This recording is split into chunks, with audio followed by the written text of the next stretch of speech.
आज की marathon class में आपका हार्दिक स्वागत है। मिक्स मसाला मिलेगा आपको इसमें बीएसटीसी, पीटीटी, बीएससी बीएड और बीए बीएड और चतुर्थ श्रेणी। इनके लिए तो समझो रामबाण क्लास रहेगी ये। मिक्स मिलेगा, वैसे करंट भी मिलेगा बीच में, हिस्ट्री, पॉलिटिकल, ज्योग्राफी, हर प्रकार के प्रश्न आपको मिलेंगे, है ना। जैसा कि पहला प्रश्न है मेरा, राजस्थान में 41 जिले व 7 संभाग हैं, वो कब बने थे? सबको पता है राजस्थान में जिलों की संख्या कितनी हो गई? 41। संभाग कितने हैं? 7। 3 संभाग बढ़ा दिए थे, कम कर दिए हैं। बढ़ाए कौन से? हालांकि आने वाले नहीं हैं, है ना।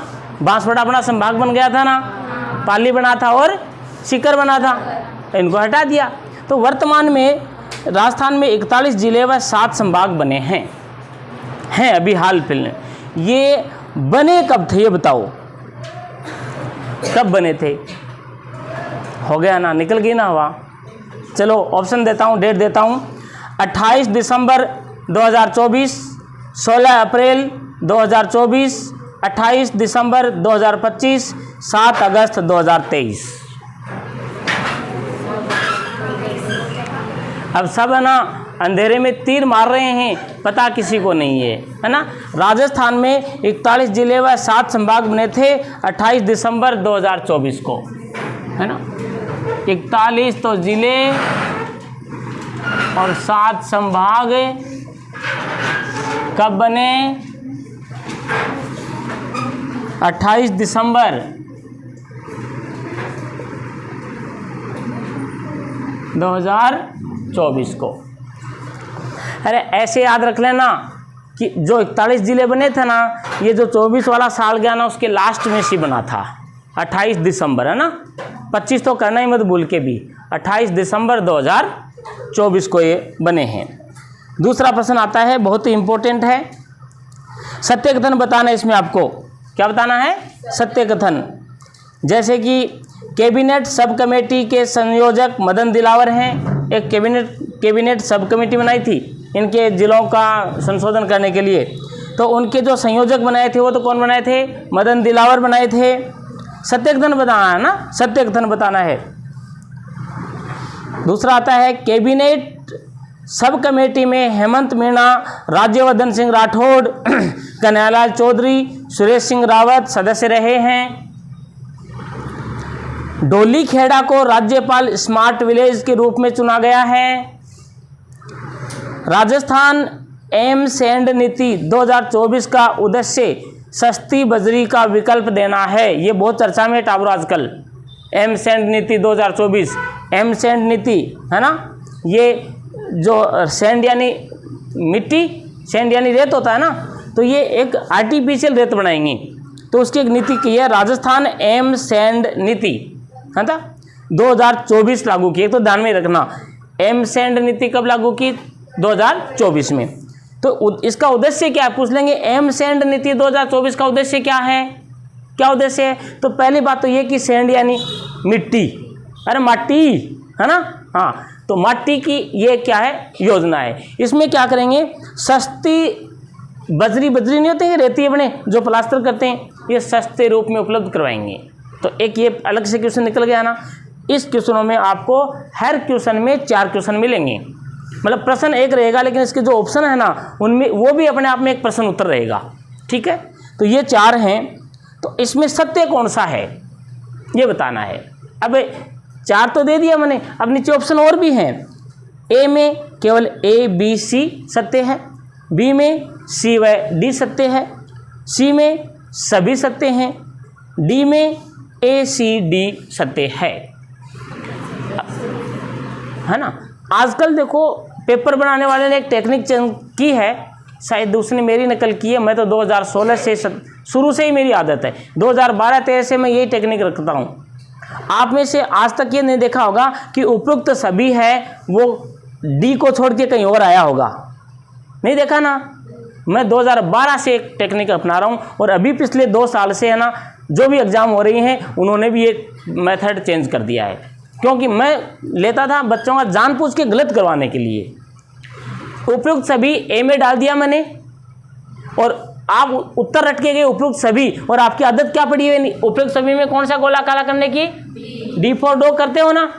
तो मेरे को पता है उत्तर उपयुक्त सभी है, लेकिन मैंने जानबूझ के पेपर में वो कहाँ कर दिया था, बी में, सी में या ए में रख दिया। अब आप उपयुक्त सभी लेके गए और ओमर सिख जाते जाते वो उपयुक्त सभी वाला अपना हाथ फटाक से कहाँ चला जाता है, डी पे चला जाता है। ये गलती आप करना मत। आजकल उपयुक्त सभी, मेरे इसमें भी देखो उपयुक्त सभी इसका आंसर है, और देखना मेरे ये उपयुक्त सभी सी में दे रखा है, मैंने कहाँ दे रखा है, सी में दे रखा है, तो इसका आंसर सी हो जाएगा। उपयुक्त सभी मैंने सी किया है। अब सी का मतलब सारे सही हैं। अब सारे सही का मतलब उपयुक्त सभी नहीं रटना आपको, ये चारों चीजें फिर से सुनो आप ध्यान से।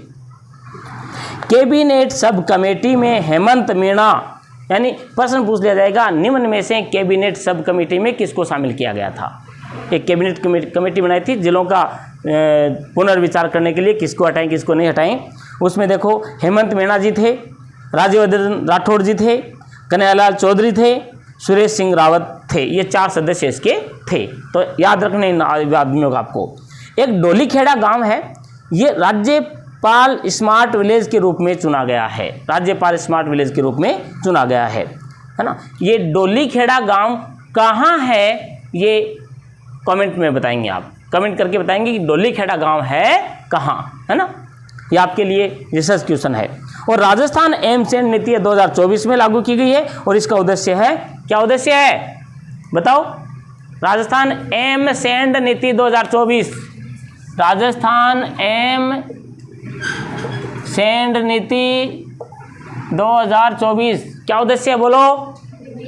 सस्ती दरों पे रेती उपलब्ध करवाना, है ना। हाँ, अपने वागड़ी में कहें बजरी, बजरी अपने रेती बोलते हैं ना, ये उपलब्ध करवाना होता है, ठीक है। हाँ भी बराबर चल तो रहा है ना वीडियो, चलो बराबर ध्यान रखना है, 1-1.5 घंटे की क्लास बनेगी बराबर। राष्ट्रपति, हाँ अब कुछ बच्चे तो ऐसे भी बेचारे, उनकी गलती नहीं है, क्योंकि अपने गांवों में बांसवाड़ा एरिया है, वैसे ही पहाड़ी एरिया है, गाँव में रहते हैं, लाइटें अभी भी नहीं हैं, टीवी है नहीं, समाचार से जुड़े हुए नहीं हैं, तो बहुत सारे बच्चे उत्तर नहीं दे पाते। तो दूसरे बच्चे जो मार्केट में रहते हैं ना, वो हंसते हैं उन पे, अरे भाई तुम रह के देखो एक कबीलों में, झोंपड़े में, जहाँ लाइट नहीं है आज भी, और है तो शाम को चली जाती है, बेचारों के घर में टीवी नहीं है, रेडियो नहीं है, तो फिर समाचार कहाँ से सुनेंगे, अखबार वैसे पढ़े लिखे नहीं है। तो बहुत सारे बच्चे ऐसे होते हैं जो करण जी से क्या छुटे हुए होते हैं। जैसे मैं अभी पूछूं कि भाई तू बता बेटा राजस्थान की राष्ट्रपति कौन है, आधा हिंट्स तो मैंने दे दिया। राजस्थान की राष्ट्रपति कौन है, हम ये नहीं कह सकते कि कौन है, नहीं, चाहे लेडीज हो चाहे जेंट्स हो, हम यही पूछेंगे राजस्थान के राष्ट्रपति पद पर कौन आसीन है, राष्ट्रपति पद पर कौन आसीन है। या सॉरी, वेरी सॉरी, आप भी गधेड़ो बोल नहीं रहे हो। अब राजस्थान का राष्ट्रपति होता है कि नालायक हो, सुन रहे करके, भारत का राष्ट्रपति, हाँ तो बोला कोई एक भी, ये तो मेरे ही अंदर है ना, यूँ लगा कि यार राजस्थान नाम कैसे बोल रहा हूँ मैं। अबे भाई हो गया कल्याण तुम्हारा तो, हे माता जी, और दया नहीं करती है ना, हे माता जी क्या होगा इनका। एक ने भी नहीं बोला कि सर राजस्थान में राष्ट्रपति नहीं होता है, हे भगवान, अरे देवियों बोला करो। हाँ बता बेटा भारत का वर्तमान में राष्ट्रपति कौन है। मैं इसको बोल रहा हूँ, आवाज़ पीछे से आ रही है, आवाज़ कहाँ से आ रही है, गजब हो गया है।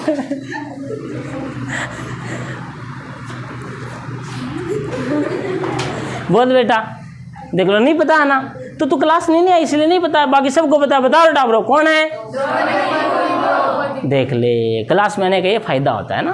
तो द्रौपदी मुर्मू कौन है, द्रौपदी मुर्मू। पायल हंस कैसी रही है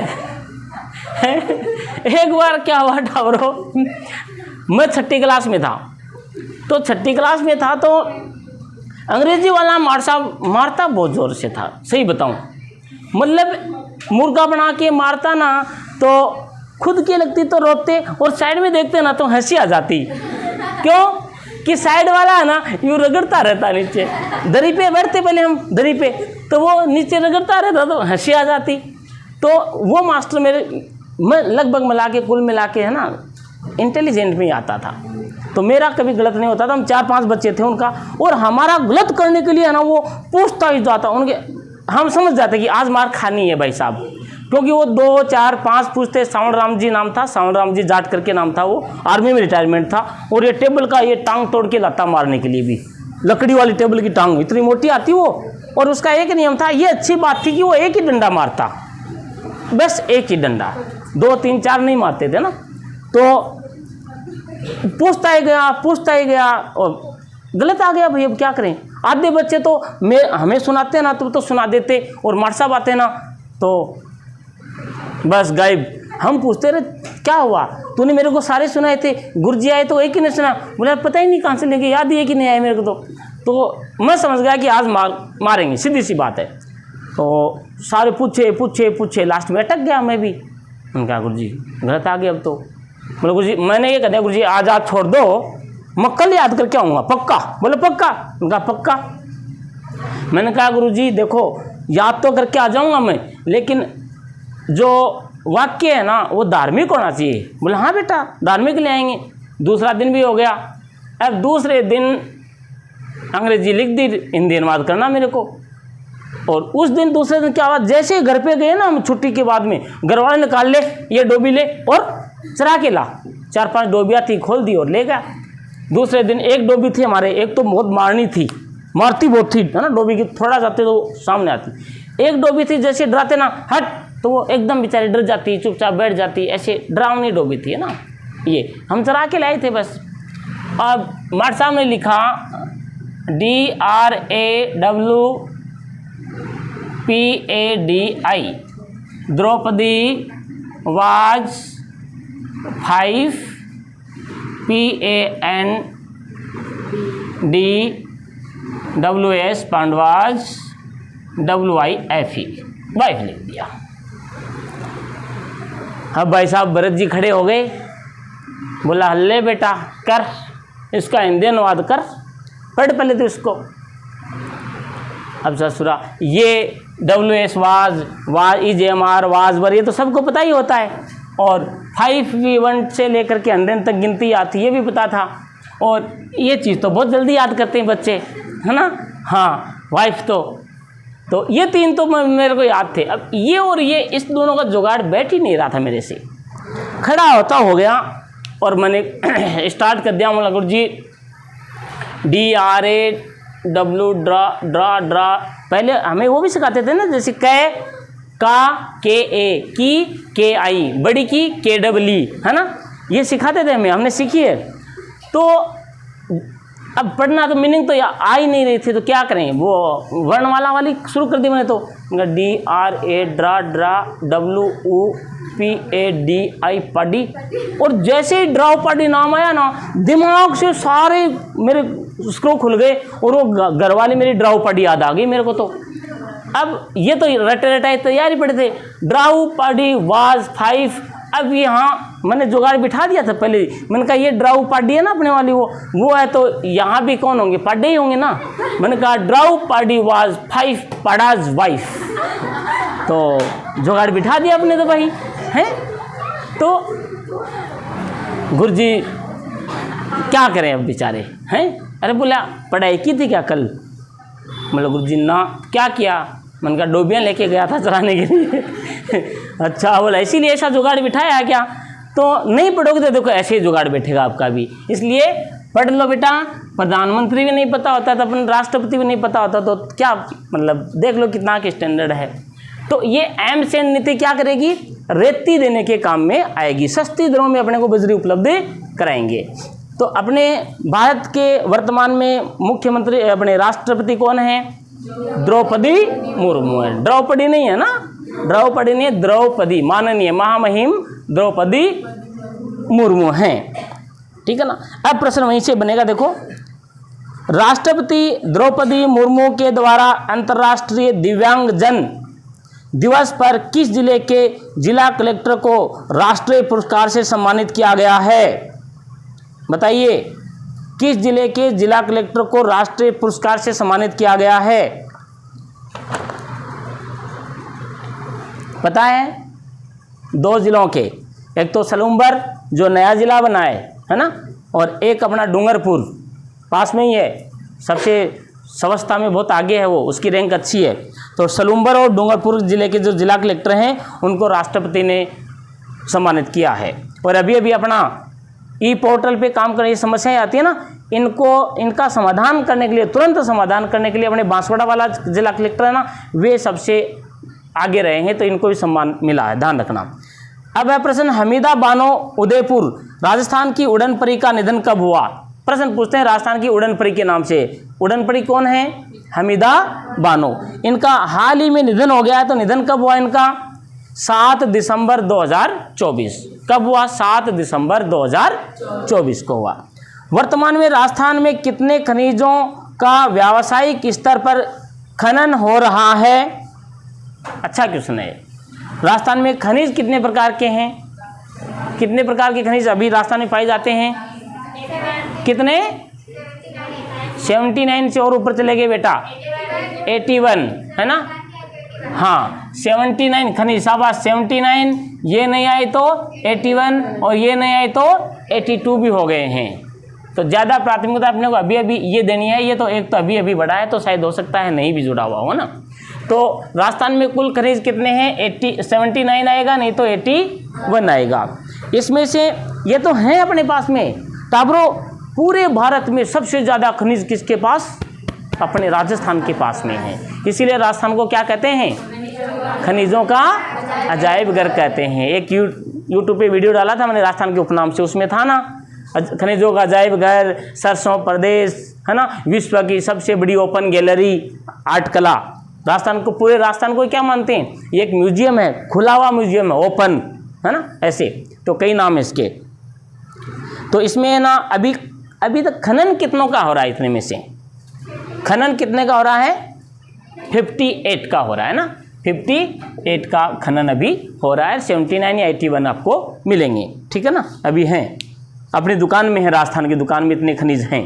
और बेच कितने रहे अपन? 58 प्रकार के। वर्तमान में आरबीआई के गवर्नर, वेरी इंपॉर्टेंट है, वेरी इंपॉर्टेंट। वर्तमान में आरबीआई के गवर्नर 26वें संजय मल्होत्रा राजस्थान के किस जिले से संबंधित हैं? बताओ। संजय जी मल्होत्रा हैं, ये राजस्थान के बीकानेर से संबंधित रखते हैं। आरबीआई के गवर्नर देखो, पूरे भारत का गवर्नर है, पूरे भारत का जो बड़ा बैंक है ना आरबीआई है ना, रिजर्व बैंक ऑफ इंडिया, उनका गवर्नर है, वो कहाँ से है? अपने राजस्थान से। राजस्थान कोई छोटी मोटी चीज़ नहीं है, देखो बड़ी चीज़ दे रहा है आजकल। तो बीकानेर से संबंध रखते हैं, ध्यान रखना। अब आता है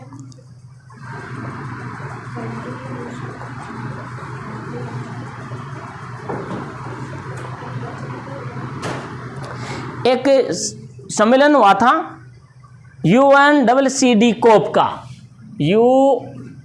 UNCCD और COP कोप 16 है ना। इसमें राजस्थान की 2 जिले हैं जिनकी बहुत बड़ी सराहना की गई है या बुरी प्रशंसा की गई है। वो 2 जिले कौन सी हैं जिनकी प्रशंसा की गई है? देखो, बड़ोपल झील हनुमानगढ़ में है ना, लूणकरसर बीकानेर में है, सांबर झील जयपुर में है, और पचपदरा झील अब बालोतरा में चली गई है। ध्यान रखना, नया जिला बन गया ना बालोतरा। पहले वो कहाँ थी? बाड़मेर में थी। बालोतरा बाड़मेर में थी, अब कहाँ से लगा है? वो सीधी बालोतरा में चली गई है। तो बताओ कौन सी 2 जिले हैं जिनकी सराहना की गई है? बड़ोपल झील हनुमानगढ़। तो आप लिख लो बड़ोपल झील हनुमानगढ़, सीधे ऐसे लिख लो। पूछ सकते हैं कि बड़ोपल झील कहाँ है? बड़ोपल झील, बड़ोपल झील कहाँ है? हनुमानगढ़ में है।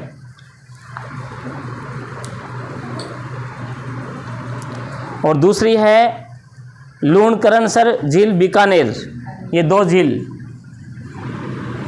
लूणकरणसर झील बीकानेर, ये 2 झील चर्चा में रही हैं। तो हो सकता है आपके सीधा ही प्रश्न पूछ लें कि भाई ये बड़ोपल झील कहाँ है? हनुमानगढ़ में है। और लूणकरणसर झील कहाँ है? बीकानेर में है। प्रवासी राजस्थान दिवस मनाया जाता है अपना राजस्थान से संबंधित प्रश्न आना चाहिए आपको। प्रवासी राजस्थान दिवस मनाया जाता है, ध्यान से देखना, 21 फरवरी को, 9 जनवरी को, 10 दिसंबर को, 26 नवंबर को। बताओ 26 नवंबर को कब मनाया जाएगा बताओ। 4 ऑप्शन दिए मैंने, 26 नवंबर नहीं बता रहा हूँ, बताओ। देखो 21 फरवरी को क्या है, राजस्थानी भाषा दिवस है ना। मैंने भाषा पढ़ाई थी, उसमें बताया था, भाषा शायद बोलिया मैंने पढ़ाई है, उसमें लिखवाया था मैंने, है ना। तो ये तो वैसे ही हटा दो। और 26 नवंबर को क्या प्रसिद्ध है, संविधान दिवस है ना। ये दो तो वैसे ही हटा दो। जब 50% में अपन हो गए तो 10 दिसंबर इसका आंसर आ जाएगा। राजस्थानी दिवस, प्रवासी राजस्थानी दिवस कब मनाया जाता है, 10 दिसंबर को। सीधो शॉर्ट में लिख दो, प्रवासी राजस्थान दिवस 10 दिसंबर, ऐसे ही याद करना पड़ेगा अब आपको, है ना।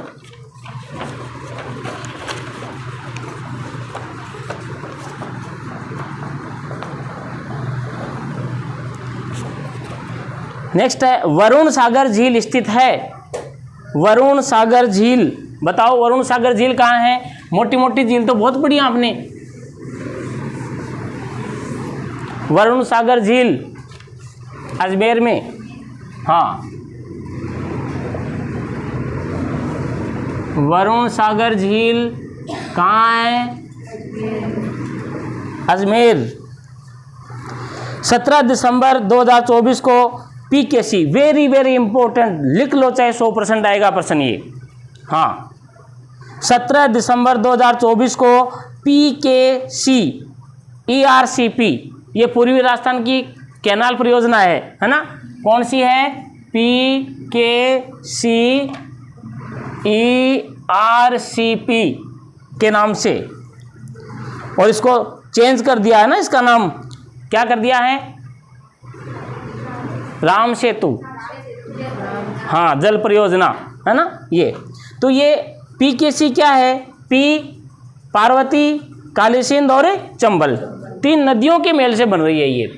PKC में कौन है, पार्वती, काली सिंध और चंबल। इन तीनों नदियों के जल को जोड़ करके कई बांधों में पानी डाला जाएगा, और ये पूर्वी राजस्थान में, पूरे पूर्वी राजस्थान में इसका पानी है फैलाया जाएगा। ये नहीं कि चंबल नदी में पानी ज़्यादा आ गया तो ले सीधा जा करके यमुना नदी में डाल देगी, नहीं।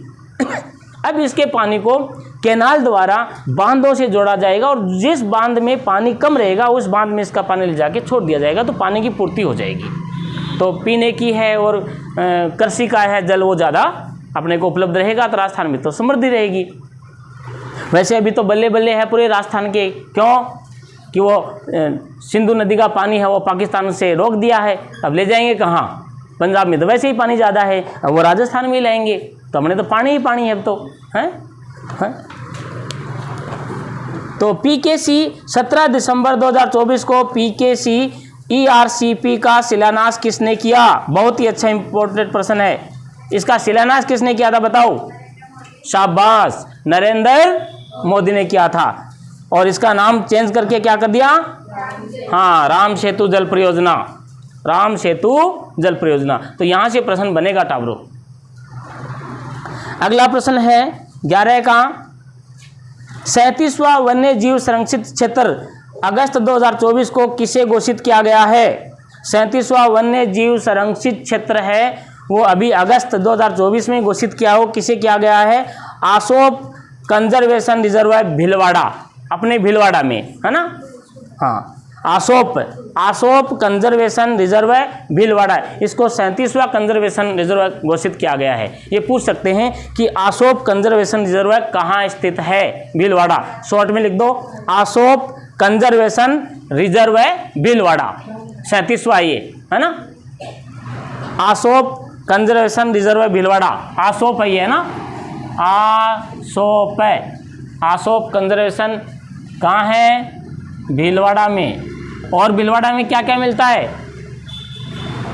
बताओ, भीलवाड़ा में और क्या क्या मिलता है, मिलता है क्या वहाँ, मिलती है बोलो। हाँ, भीलवाड़ा को वस्त्र नगरी के नाम से जानते हैं, टेक्सटाइल सिटी के नाम से जानते हैं, अभ्रक नगरी के नाम से जानते हैं, अभ्रक की ईंटें बनाई जाती हैं, कपड़ा भी मिलता है, और बोलो और बताओ छोरियो, अरे बांसवाड़ा वाले तो बताओ कम से कम। नहीं पता? क्या पता? मैं तो वो गाना सुनता हूँ, जानूड़ी मिली रे भिलवाड़ा मिली रे, तो वहाँ जानूड़ी भी मिलती है, ध्यान रखना, ठीक है ना। हाँ, तो जानूड़ी तो रन देना, और ये अपना आसोप को याद कर लेना, बेचारे को 1 नंबर देख के जाएगा। अगला प्रश्न,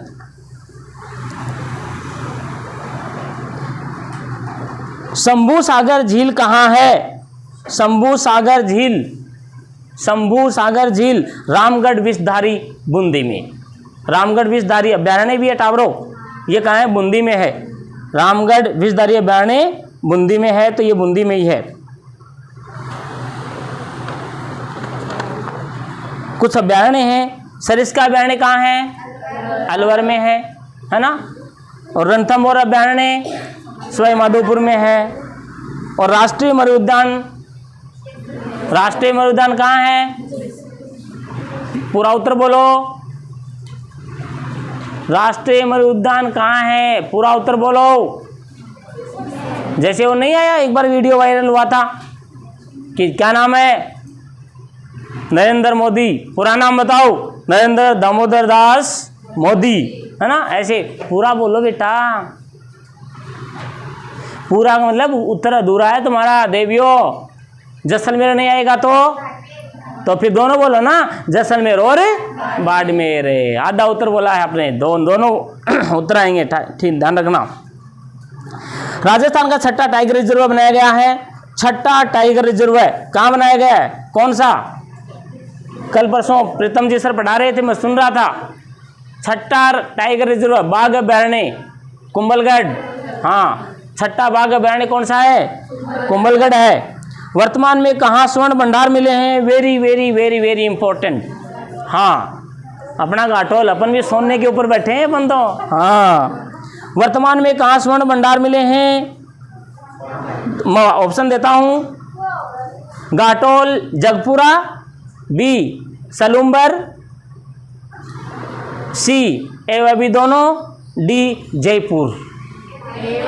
हाँ, ए व बी दोनों अपने घाटोल जगपुरा में मिले हैं। आनंदपुरी, जगपुरा, भूकिया और उदयपुर। अब उदयपुर नहीं है, सलूम्बर में भी, पहले उदयपुर में था ये, उदयपुर के सलूम्बर में, और अब क्या हो गया है? सलूम्बर में भी मिले हैं। ध्यान रखना, सलूम्बर से लेकर अपने घाटोल तक सोना ही सोना है ना।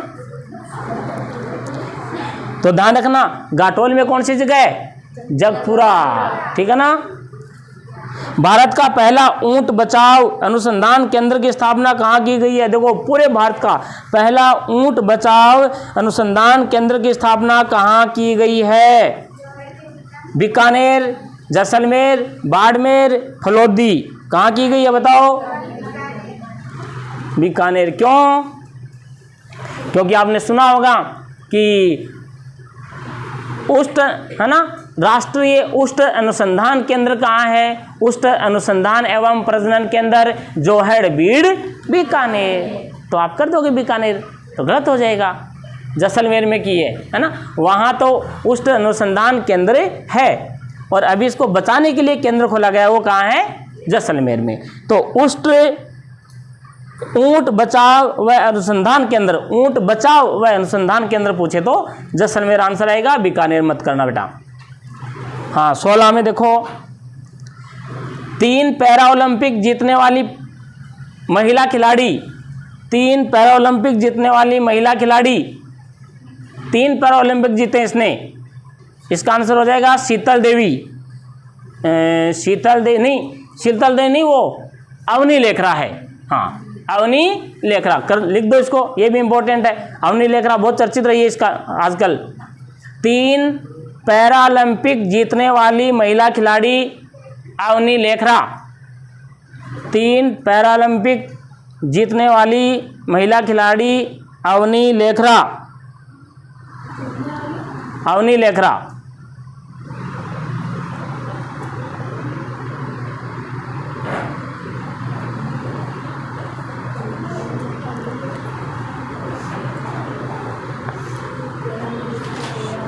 हाँ, अब एक बहुत ही अच्छा प्रश्न है, ये बताओ टाबरो,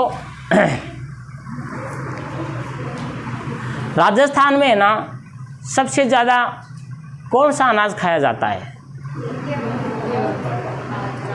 कौन सा खाया जाता है? बाजरा, है ना।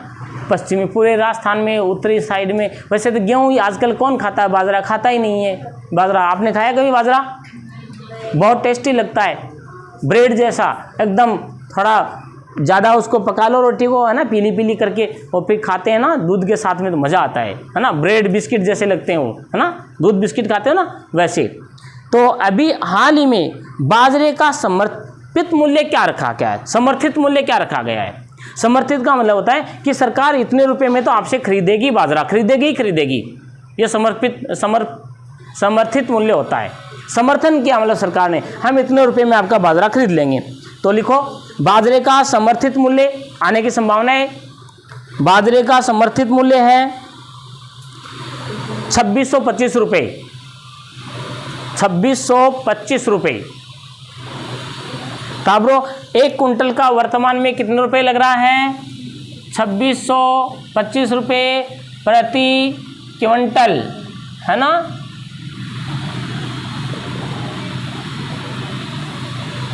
प्रति क्विंटल है ये। मैंने पहली बार जब बाजरा खरीदा मेरी लाइफ में तो मैंने खरीदा था 750 रुपये का क्विंटल, और आज देख लो कितना हो गया है, तीन गुना से ज़्यादा हो गया ना ये, तो भाव तो हो गया है। प्रथम कुर्जा महोत्सव मनाया गया कहाँ? फलोदी में। प्रथम कुर्जा महोत्सव। कुर्जा एक पक्षी होता है टाबरो, है ना। हाँ, कुर्जा एक पक्षी है और कुर्जा एक गीत भी है।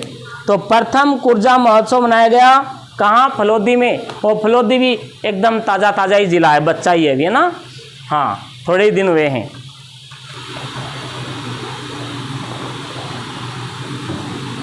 राजस्थान बजट 2025-26 की थीम है। राजस्थान बजट 2025-26 की थीम क्या है? टाबरो ध्यान से सुन लो, कोशिश करो कि शॉर्ट में लिख भी लो, और शॉर्ट में नहीं भी लिखो तो ध्यान से सुन लो, लेकिन फिर नींद आएगी सुनोगे तो। लिखने की कोशिश करो साथ साथ में। जैसे कि राजस्थान बजट 2025-26 की थीम, या 2025-26 बजट की थीम छोटा लिख दो, आगे लिख दो इसके क्या है? Green, GRWN, green. इसको ग्रीन बजट के नाम से जाना गया है। जैसे ग्रीन है, येलो है, रेड है, ब्लू है, ये कलर आएंगे। तो राजस्थान का जो बजट है 2025-26 का, इसका थीम क्या है? बजट ग्रीन, है ना। हरियाली पे ज़्यादा फोकस दिया गया है इसको। राजस्थान बजट 2025-26 किसने पेश किया? राजस्थान का बजट है ना 2025-26, ये पहली बार हो रहा है इतिहास में कि किसी मंत्री ने स्वतंत्र रूप से बजट पेश किया है। लगभग क्या करते हैं, जो मुख्यमंत्री होते हैं वही बजट पेश किया करते थे, क्योंकि वो वित्त विभाग वाला मामला अपने पास में रखते थे। इसलिए इस बार है दिया कुमारी ने पहली बार स्वतंत्र रूप से बजट पेश किया है। तो लिख दो 2025-26 का बजट पेश किया दिया कुमारी ने। और दिया कुमारी हाल फिलहाल में क्या है? एक और पद भी इनके पास में, हाँ शाबाश, ये उप मुख्यमंत्री भी हैं, और एक और भी उप मुख्यमंत्री है। राजस्थान में वर्तमान में 2 उप मुख्यमंत्री चल रहे हैं। हाँ, दिया कुमारी से किसको प्रेम हो गया? प्रेमचंद को ही। तो प्रेमचंद है ना ऐसे। हाँ,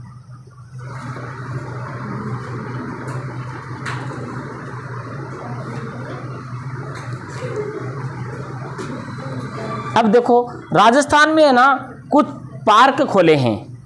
पार्क वाले वो पार्क नहीं जहाँ अपन घूमने जाते हैं वो, और औद्योगिक पार्क हैं। टॉय पार्क, टॉय यानी खिलौने, टॉय पार्क कहाँ है? कोटा में है। स्टोन पार्क निम्बाहेड़ा, चित्तौड़, बूंदी तीनों में खोला है। स्टोन यानी पत्थर। स्टोन पार्क निम्बाहेड़ा, चित्तौड़गढ़, बूंदी 3 जगह खोला गया है। टेक्सटाइल पार्क भीलवाड़ा में है, और block printing zone Sanganer Jaipur में खोला गया है। और सिरेमिक व DMIC फार्मा पार्क है वो सोनियाना चित्तौड़ में खोला गया है। तो ये कुछ पार्क हैं, ये याद रख लेना है। अगला क्वेश्चन है, योग दिवस 21 जून 2025 की थीम है। और गुरुजी अभी तो आया ही नहीं है, आएगा, पहले एडवांस बना दिया ये योग दिवस आएगा अपना 2025 योग दिवस। और नॉर्मल प्रश्न आ गया तो कि योग दिवस कब मनाया जाता है? 21 जून। एक तो ये ध्यान रखो है ना, योग दिवस कब मनाया जाता है? 21 जून। टावरों मिक्सर क्वेश्चन आएंगे अब।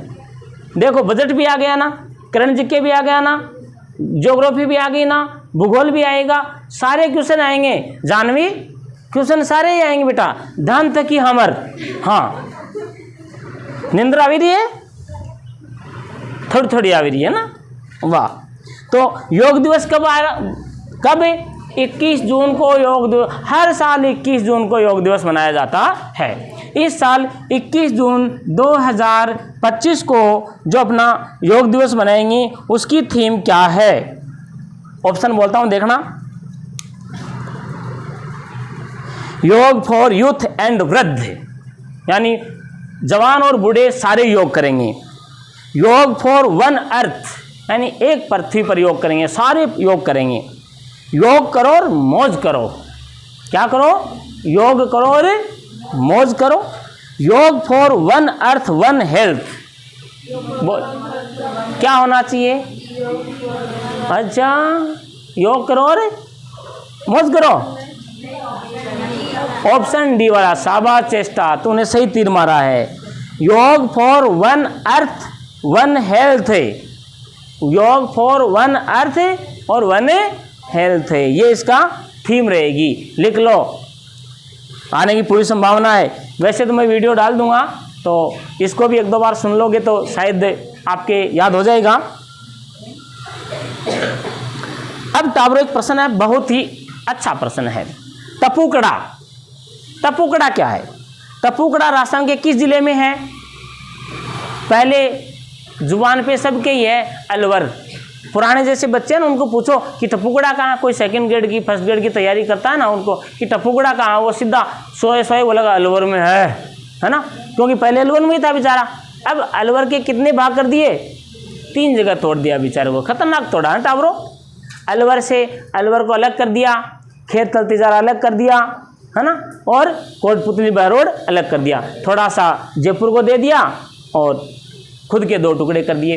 तो हाल फिलहाल टपुकड़ा कहाँ है? खेर तल तिजारा में है, ध्यान रखना, लिख दो टपुकड़ा खेर थल तिजारा में है, खेर थल तिजारा।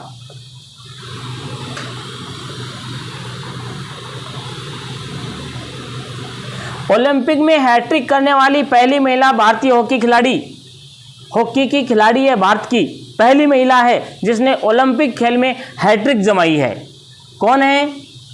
अब क्रिकेट में तुम राहुल द्रविड़ है, शर्मा जी हैं, विराट कोहली है, सचिन तेंदुलकर है, इनको तो अभी वैभव सूर्यवंशी आया था, छोरा 14 साल का, उसने शतक मार दिया कम उम्र में, सब जानते हैं। लेकिन महिलाओं को कोई नहीं जानता, कम ही जानते हैं। क्यों? विडंबना है ये, क्योंकि महिलाओं का मैच महिलाएं ही कम देखती हैं। आपसे पूछें कि भाई बताओ, अब यही प्रश्न महिला का ही है, कम से कम आपको देखना चाहिए था अखबार में। ओलंपिक में हैट्रिक करने वाली पहली महिला भारतीय हॉकी खिलाड़ी कौन है? वंदना कटारिया, सलीमा टेटे, सविता पूनिया, हरमनप्रीत कौर। बताओ कौन है? वंदना कटारिया। कौन है? वंदना कटारिया, इसने हैट्रिक मारी है अभी,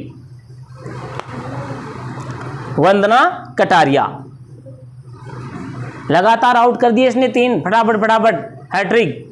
आया गया राम, आया गया राम, आया गया राम, 3 बॉल पे 3 आउट। बताओ कितनी दमदार होगी। भारत सरकार ने किसे आरबीआई का नया डिप्टी गवर्नर नियुक्त किया है? फिर घूम के आ गया क्वेश्चन, अभी अभी आके गया था, वो आया था आरबीआई का गवर्नर, ध्यान रखना, और ये आया है डिप्टी गवर्नर। बस यही मार खाएंगे आप, डिप्टी गवर्नर। गवर्नर तो कौन है? संजय मल्होत्रा, और डिप्टी गवर्नर कौन है? पूनम गुप्ता। लिख दो, यहां मार खाने वाली बात बन रही है। आरबीआई के गवर्नर कौन है? संजय मल्होत्रा, और डिप्टी गवर्नर कौन है? पूनम गुप्ता।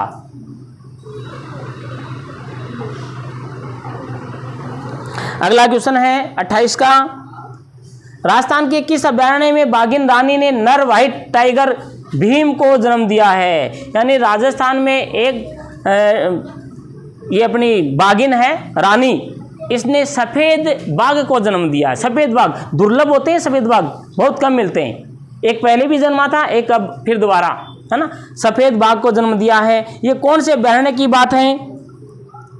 रणथंभौर के, सरिस्का के, मुकुंदरा हिल्स के, नाहरगढ़ के। नाहरगढ़ अभयारण्य है। नाहरगढ़ अभयारण्य में रानी यह बाघिन रानी है, इसने व्हाइट सफ़ेद बाघ को जन्म दिया है। हाँ, अब देखो सत्य कथन बताओ। यह है गाय के ऊपर है, गोवंश के ऊपर, है ना। बड़े गोवंश के लिए अनुदान प्रतिदिन 40 से 44 रुपये दिया जाता है गवर्नमेंट के द्वारा गौशालाओं में। छोटे गोवंश के लिए 20 से 22 रुपये दिया जाता है। तो बड़े के लिए कितना? 40 से 44 और छोटे के लिए 20 से 22, उससे आधा कर दो। और यह एक वर्ष में 270 दिन तक देय होगा, यानी 365 दिन के लिए नहीं देते हैं, 270 दिनों के लिए पर दिन के हिसाब से देंगे। और सभी सत्य हैं, सभी सत्य हैं, सारे सत्य हैं। यानी गोवंश के लिए अनुदान दिया जा रहा है वो 40 से 44 रुपये है बड़े के लिए, तो छोटे के लिए क्या है 20 से 22 रुपये है। और एक वर्ष में 270 दिन दिया जाएगा। सारे के सारे क्या हैं? सही हैं। और मैं तो कहता हूँ गाय को राज्य पशु और बना दो। मुख्यमंत्री माननीय श्री भजनलाल जी शर्मा से अनुरोध करता हूं कि गाय को क्या बनाया जाए? राज्य पशु बनाया जाए। तो झक मार के केंद्र सरकार है, राष्ट्रीय पशु अपने आप बना देगी वो। अरे इसका दूध पीते हैं हम, माँ का दूध नहीं पीते हैं, तो डॉक्टर क्या कहता है? गाय का दूध पिलाओ या फिर बकरी का दूध पिलाओ, दो ही नाम लेता है। कभी कहता है कि भैंस का दूध पिलाओ, नहीं कहता है ना। तो गाय का दूध पिलाओ, गाय को माता बनाने वैसे भी कहते हैं अपन। टाबरो बताओ, एक वाक्य मैं बोलूंगा, दूसरा तुम बोलना, ठीक है ना। गाय हमारी माता है, तो बैल तुम्हारा बोले नहीं रे तुम। गाय हमारी माता है तो बैल तुम्हारा। देखो गाय को माता है कोई कहते, बैल को बाप कोई नहीं कह रहा बेचारे को, है। हाँ चलो, तो अगला क्वेश्चन आ गया अपना। राजस्थान में पंचायत साथिनों के लिए संघ साथिन कार्यक्रम का आयोजन किसके सहयोग से किया जा रहा है? राजस्थान में पंचायत साथिन, पंचायतों में साथिन लगाई गई हैं, उसके साथ साथ में एक संघ साथिन सहयोगिनी और लगाई है। वो किसके सहयोग से किया जा रहा है? यूनिसेफ के सहयोग से। कुछ क्वेश्चन ऐसे हैं टावरों जो आपके सुने नहीं लग रहे हैं कि यार ये कहाँ से निकाल के ला रहे हैं सर, लेकिन राजस्थान का इसलिए लिखवाना जरूरी है। लिख दो संघ साथिने, संघ साथिन, संघ साथिन, बस ये इतना नाम आपको याद रखना है। जहां भी संघ साथिन का नाम आए तो आप क्या कर देंगे? यूनिसेफ, UNICEF, UNICEF, इसके सहयोग से लगाई जा रही हैं ये। ज़्यादा रटा पच्ची मत करना, बड़े बड़े पूरे प्रश्न याद कर नहीं हो तो कोई दिक्कत नहीं है। आप तो ये रखो संघ साथिन यूनिसेफ, संघ साथिन यूनिसेफ, और जैसे ही पेपर में संघ साथिन आए तो आप क्या टिका देंगे? यूनिसेफ टिका देना है। बहुत ही अच्छा प्रश्न है। राजस्थान वरिष्ठ IAS संजय मल्होत्रा को किस पद पर नियुक्त किया गया है? संजय मल्होत्रा को किस, क्वेश्चन घुमा के दे दिया इसने। वरिष्ठ IAS संजय मल्होत्रा को किस पद पर नियुक्त किया गया है? मुख्य सचिव पर, मुख्य निर्वाचन अधिकारी पर, RBI के गवर्नर या राज्यपाल पर? हाँ, पढ़ा हुआ काम कर रहा है ना, RBI के गवर्नर पर। और डिप्टी गवर्नर कौन है? पूनम गुप्ता। शाबाश, काम करेगा फिर तो मेरा लॉजिक ये है। और एक बार और सुन लेना, ये वीडियो सारा YouTube पे डाल दूंगा, तो एक बार और सुन लेगा ना ध्यान से, कानों में लगा के, वो ना खोपड़े ना वो आते हैं, वो फिर YouTube पे डाल दूंगा। अच्छा, YouTube चैनल मेरा, YouTube चैनल द JCC है, द JCC नाम से अपना YouTube चैनल है, उस पर आपको वीडियो मिल जाएगा। आप भी देखें, अपने दोस्तों को भी शेयर करें और सब्सक्राइब भी करें, और लाइक वाला भी दबा देना, है ना, गला मत दबा देना वाह। हाँ, लाइक वाला भी। हाँ भाई देखो भाई वीडियो चल रहा है कि नहीं चल रहा है, कहीं बंद तो नहीं होगा, मेरी मेहनत खराब हो जाए कहीं। चलिए, अब कोई बोलेगा नहीं, मैं जिसको पूछूं वही बताएगा मेरे को। तो अब मैं देखता हूं, UNCCD COP 16 में किन झीलों की चर्चा हुई है? कोई नहीं बोलेगा, चुप, कमेंट भी कोई नहीं करेगा। हाँ अब ये नकटे हैं, कर रहे हैं ना, करेंगे कमेंट। जब मैं मना कर रहा हूं तो जबरदस्ती कमेंट करेंगे। हाँ, बड़ोपल झील हनुमानगढ़, लूणकरणसर बीकानेर, सांबर जयपुर, ए व बी दोनों। चुप, जिसको पूछो वही बता। भाई निकिता, क्यों नहीं पता? पढ़ाई नहीं है। देखो टाबरो, अबे तेरा ध्यान किधर है? सॉरी लाली, अभी बता के गया हूं मैं। अब बड़ोपल हनुमानगढ़ वाली लाली और एक लूणकरणसर बीकानेर दोनों हैं। तेरे को पता ना जानवी? पता है ना? पता था ना? हाँ ठीक है, फिर तो ध्यान दे भाई निकिता। क्वेश्चन रिपीट हुआ ना, इसीलिए मैंने रोका था। राजस्थान में प्रति वर्ष किस दिवस को प्रवासी राजस्थान दिवस के रूप में मनाया जाता है? फिर रिपीट है, कौन सा बताओ? 10 दिसंबर। और 30 मार्च को क्या है? राजस्थान दिवस। और 21 फरवरी को क्या है? भाषा दिवस। Very good. और 12 जनवरी को क्या आता है? बड़ो युवा दिवस नहीं आता है क्या? विवेकानंद जयंती पे वो युवा दिवस आता है। हाँ, नेक्स्ट आगे देखो, राजस्थान की स्थिति एशिया महाद्वीप में किस दिशा में है? सोचने वाला। ज्योग्राफी आ गई ना, मैंने बोला था ना, सारा मिक्सर में सारा मिलेगा। ज्योग्राफी, कल्चर, है ना, आर्ट एंड कला, बजट वगैरह सब। राजस्थान की स्थिति तुमने तो यही सीखा ना, 23-3 से 30-12, 69-30 से 78-17, बस यहाँ तक खत्म। अब देखो, आज नया क्वेश्चन आया है, राजस्थान की स्थिति एशिया महाद्वीप में किस दिशा में है? एशिया महाद्वीप में पूछा है, कौन सी दिशा में है राजस्थान की स्थिति एशिया महाद्वीप में? बताओ। उत्तर दूं? उत्तर पूर्व में, उत्तर पश्चिम में, दक्षिण पश्चिम में और दक्षिण पूर्व में। बताओ। दक्षिण पश्चिम में। दक्षिण पश्चिम में ही है, शाबाश, वेरी गुड।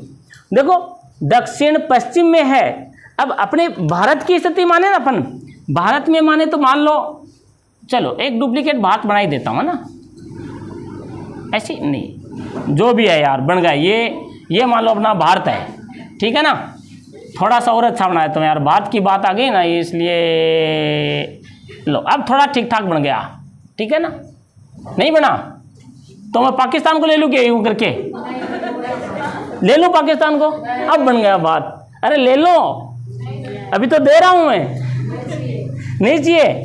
क्यों? मेरे को तो चाहिए भाई, मेरे को तो कोई कह देना क्या चाहिए, मेरे पाकिस्तान चाहिए भाई। ये लो, बन गया।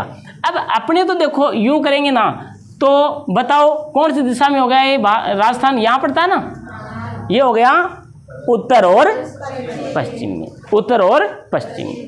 यदि हम बात एशिया की करते हैं तो एशिया की करेंगे तो वो कहाँ जाएगा? दक्षिण पश्चिम में, यानी इस भाग में आ जाएगा। भारत के नहीं आएगा ये। भारत का दक्षिण और पश्चिम कौन सा भाग है? ये। तो ये थोड़ी है कि यहाँ आ जाएगा। बात अपन एशिया की कर रहे हैं ना, तो एशिया महाद्वीप थोड़ा और ऊपर रह जाता तो उसका दक्षिण पश्चिम भाग आ जाता। ये ऊपर रह गया तो इसको यूं काटेंगे ना एशिया महाद्वीप को, तो ये राजस्थान इस कोने में पड़ेगा, ठीक है। इसलिए इसका कौन सा हो जाएगा भाग? हाँ, दक्षिण पश्चिम हो जाएगा। अगला क्वेश्चन है, राजस्थान के किस जिले की सबसे कम अंतर्राज्यीय सीमा रेखा लगती है? Very important. राजस्थान के किस जिले की सबसे कम अंतर्राज्यीय सीमा रेखा लगती है? सबसे कम।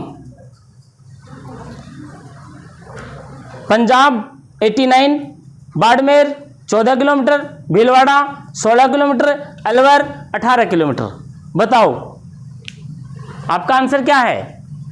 इसमें से बहुत सारे पंजाब के साथ में कौन जा रहे हैं? उपरात करो। पंजाब 89 के साथ में है कोई? नहीं है? फिर तो तुम होशियार हो भाई, मतलब ध्यान से सुन रहे हो। देखो बच्चा क्या करेगा, उसको ध्यान में वो रहेगी अंतर्राज्यीय सीमा, है ना।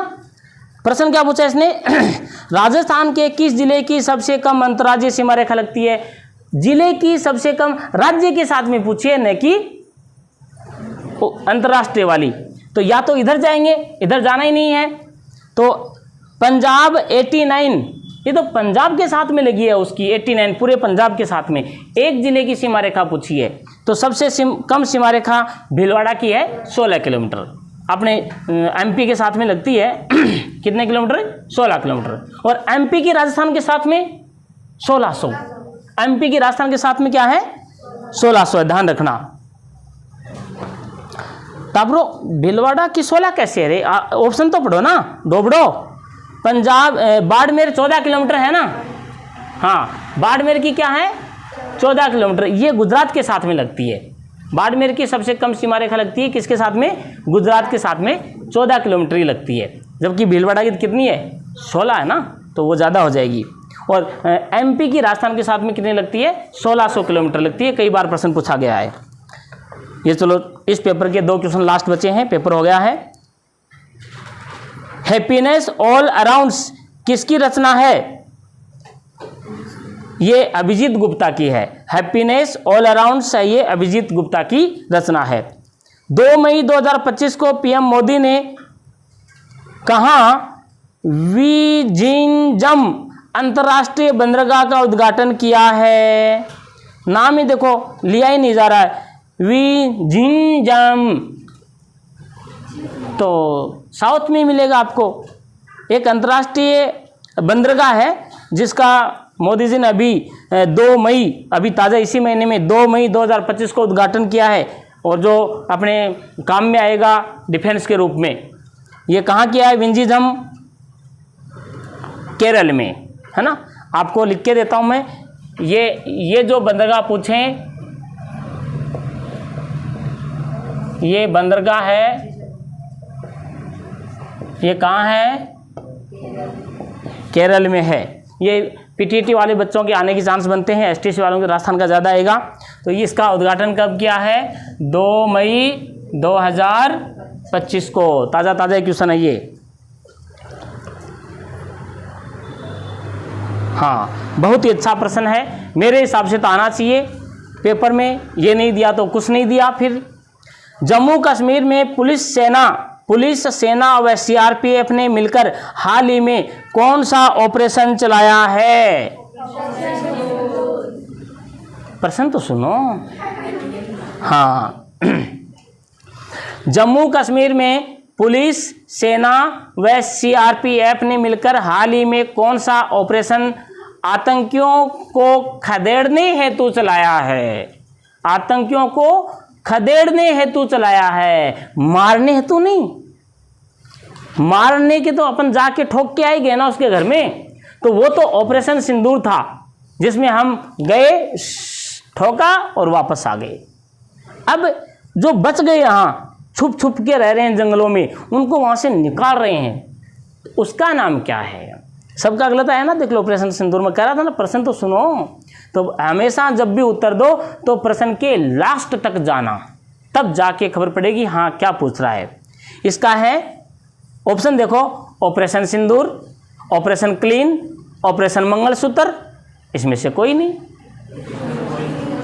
ऑपरेशन क्लीन, अरे खदेड़ रहे हैं ना, भगा रहे हैं, साफ कर रहे हैं, इसका मतलब ऑपरेशन क्लीन, ये इसका क्वेश्चन है। ध्यान रखना, ऑपरेशन सिंदूर में ही मत घुसे रहना, है ना। हाँ प्रश्न को ध्यान से सुनना है।